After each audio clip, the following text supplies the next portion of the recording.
ఆరోగ్యం అంటే natural food. Nature మంత్ర ఇప్పుడే మీ ఇంటికి తెచ్చుకోండి.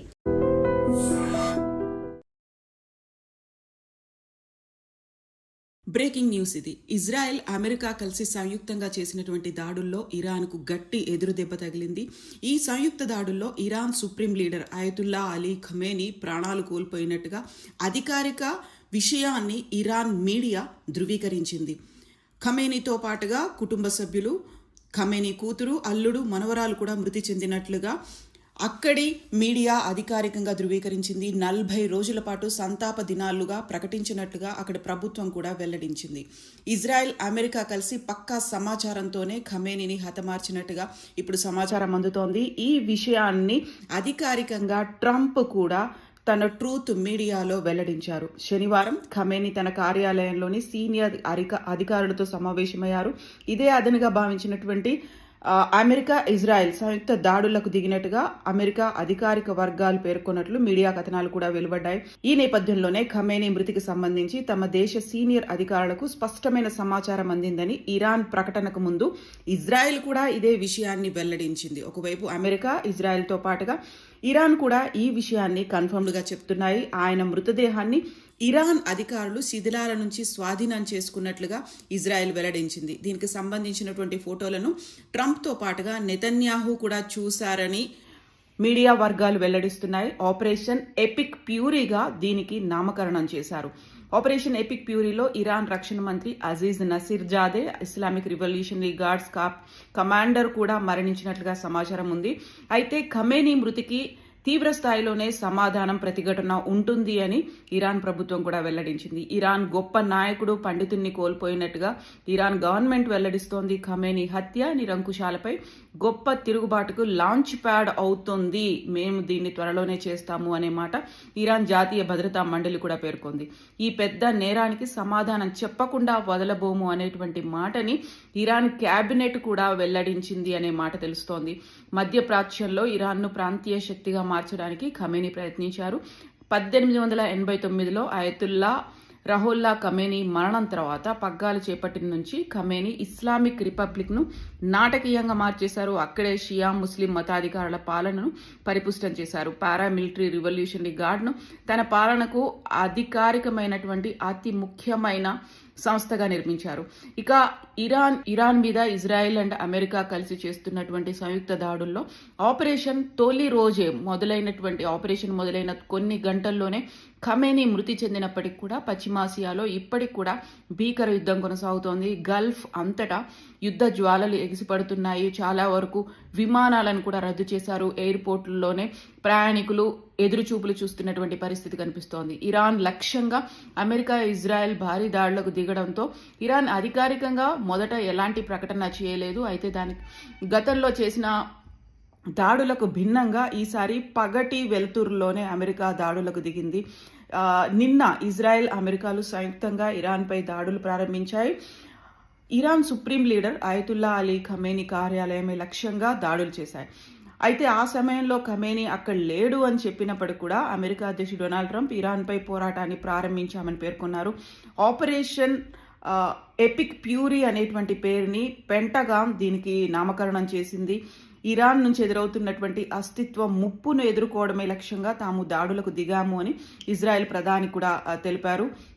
నెతన్యాహు ఈ విషయాన్ని, ఆపరేషన్ ఎపిక్ ప్యూరీని ఆయన కన్ఫర్మ్ చేశారు. ఇజ్రాయెల్, అమెరికా చేసిన దాడుల్లో దక్షిణ ఇరాన్లో అక్కడ పాఠశాలల విద్యార్థులు కూడా మరణించారు. ఈ విషయాన్ని ఇరాన్ ప్రభుత్వ వార్తా సంస్థ IRNA కూడా వెల్లడించింది. హార్మోజ్ గాన్ ప్రావిన్స్ లో ఉన్నటువంటి మినాబ్ నగరంలో ఈ దాడి జరిగింది. దీంతో పాటుగా హర్మూజ్ ను కూడా మూసివేశారు. ఈ మిగతా దేశాలకి అక్కడి నుంచి ఇంధన సరఫరా అనేది ఎఫెక్ట్ పడింది. దాదాపుగా 30% ఇంధన సరఫరాకి ఎఫెక్ట్ పడినట్టుగా ఇప్పుడు వార్తలు అందుతున్నాయి. అమెరికా, ఇజ్రాయెల్ సంయుక్త దాడులు చేసిన కొద్ది గంటల తర్వాత ఇరాన్ కూడా ప్రతి దాడులకు దిగింది. తొలి దశలో భాగంగా 200కు పైగా డ్రోన్లు, క్షిపణులు ఇజ్రాయెల్ మీదకి దూసుకెళ్లాయి. అందులో 35 ఇజ్రాయెల్ గగనతొరల్లోకి ప్రవేశించాయి. వీటిని ఐరన్ డోమ్, ఇజ్రాయెల్కు చెందిన ఐరన్ డోమ్ కూడా కంట్రోల్ చేసే పనిలోనే ఉంది. బహ్రెయిన్, కువైట్, ఖతార్, యుఏఈ సహా 7 దేశాల్లో అమెరికా సైనిక స్థావరాలపై ఇరాన్ దాడులను చేసింది. ఈ నేపథ్యంలోనే ఇజ్రాయెల్, యుఏఈ, ఇరాక్తో పాటుగా పలు దేశాలు తమ గగనతలాల్ని మూసివేశాయి. ఈ నేపథ్యంలోనే ప్రయాణికులు ఎయిర్పోర్ట్లలోనే ఇబ్బందులు పడుతున్నారు, పడిగాపులు పడేటువంటి పరిస్థితి ఏర్పడింది. ఖతార్, యుఏఈ, ఇజ్రాయెల్లోనే అమెరికా ఎంబసీల్లో సిబ్బందిని షెల్టర్లకు వెళ్లాల్సిందిగా అమెరికా కూడా వెల్లడించింది. అయితే ఖమేనీ మృతితో ఇరాన్లో సంబరాలు కూడా మొదలైనటువంటి సిచ్యువేషన్స్ కనిపిస్తున్నాయి. ఇస్లామిక్ రిపబ్లిక్ పాలన ముగిసిపోయింది అంటూ యువరాజు రెజా ఆయన వ్యాఖ్యానించారు. ఖమేనీ మృతి అనేది చెత్త బుట్టలోకి ఖమేనీ చరిత్ర అంటూ ఆయన రజా చేసినటువంటి వ్యాఖ్యలు ఇప్పుడు సంచలనం కనిపిస్తున్నాయి. Confirmed news, supreme leader Ayatollah Ali Khamenei Iran మరణించినట్టుగా ఇరాన్ మీడియా అనౌన్స్ చేయడంతో కొత్త ప్రపంచానికి మేము స్వాగతం పలుకుతున్నాము అంటూ అక్కడ పెద్ద ఎత్తున సంబరాలు చేసుకుంటున్నటువంటి పరిస్థితి కనిపిస్తోంది. అక్కడ ఉన్నటువంటి సామాజిక కార్యకర్తలు, జర్నలిస్టులు ఈ సోషల్ మీడియా వేదికగా ఈ వివరాలను అయితే అందిస్తున్నారు. ప్రతిరోజు ఇరాన్ ప్రజలు ఖమేనీ చేతిలో మరణించనే వార్తలు చూస్తూ ఉండేవాళ్ళం. దాదాపుగా 1,00,000 మందిని ఖమేనీ ఆయన హత్య చేయించారు అనేటువంటి వార్తలు గత కొంతకాలంగా ఇరాన్ నుంచి వెలువడుతున్నాయి. ఈ నేపథ్యంలోనే మొదటిసారి ఒక శుభవార్తతో మేము నిద్రలేచాము, గట్టిగా అరవాలని పరిగెత్తాలని అనిపిస్తోంది, కలగంటున్నామా అనేటువంటి మాట కూడా మాకు అనిపిస్తోంది. కాకుంటే కొత్త ప్రపంచానికి స్వాగతం అనేటువంటి స్టేట్మెంట్లు ఇప్పుడు సోషల్ మీడియాలో కూడా కనిపిస్తున్నాయి. గతంలో ఇరాన్లో ఒకప్పుడు చాలా ప్రోగ్రెసివ్ నేషన్గా ఉన్నటువంటి ఇరాన్, అక్కడ ఉన్నటువంటి ప్రజలు, మహిళల మీద విపరీతమైనటువంటి ఆంక్షలున్నాయి. హిజాబు లేకుంటే అక్కడ చంపినటువంటి స్థితులు కూడా కనిపిస్తున్నాయి. ఇప్పుడు ఇరాన్ ప్రజలు ఈలలు వేస్తూ, కేరింతలు కొడుతూ, డాన్సులు చేస్తూ బయటికి వస్తున్నట్టుగా సిఎన్ఎస్ అయితే పేర్కొంది. ఇస్లామిక్ రిపబ్లిక్ అంతం కావాలనే నినాదాలు వీధుల్లో మారుమోగుతున్నట్టుగా అనౌన్స్ చేశారు. ఇరాన్ శివారు ప్రాంతాల్లో ప్రజలు సంబరాలు చేస్తున్నటువంటి వీడియోను ఫాక్స్ న్యూస్ కూడా పోస్ట్ చేసింది.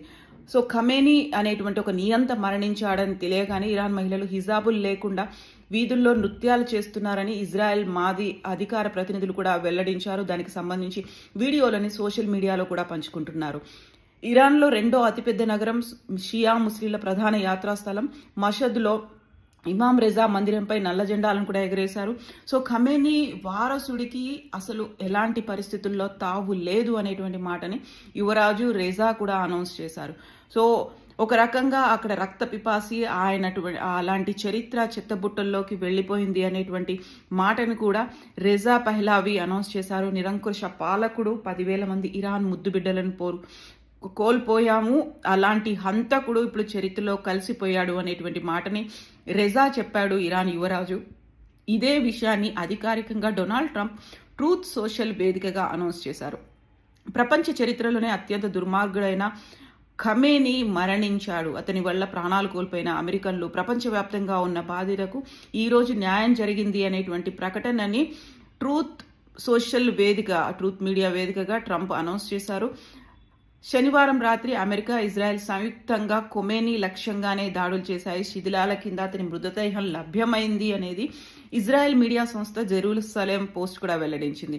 ఇరాన్ కూడా ఇజ్రాయెల్, అమెరికాపై ప్రతీకార దాడులకు దిగింది. గల్ఫ్ దేశాల్లోని అమెరికా స్థావరాలు, ఇజ్రాయెల్ లక్ష్యాలను లక్ష్యంగా చేసుకుంది, వారి స్థావరాలను లక్ష్యంగా చేసుకుంది. అయితే ఖమేనీ మృతి తర్వాత కౌన్సిల్ చేతిలోకి ఇరాన్ పగ్గాలు వెళ్లాయి. 3 సభ్యులకు తాత్కాలిక బాధ్యతలు అప్పగించినట్టుగా కూడా ఇరాన్ అనౌన్స్ చేసింది. తాత్కాలికంగా 3 సభ్యులతో కూడిన కౌన్సిల్ని ఏర్పాటు చేసింది.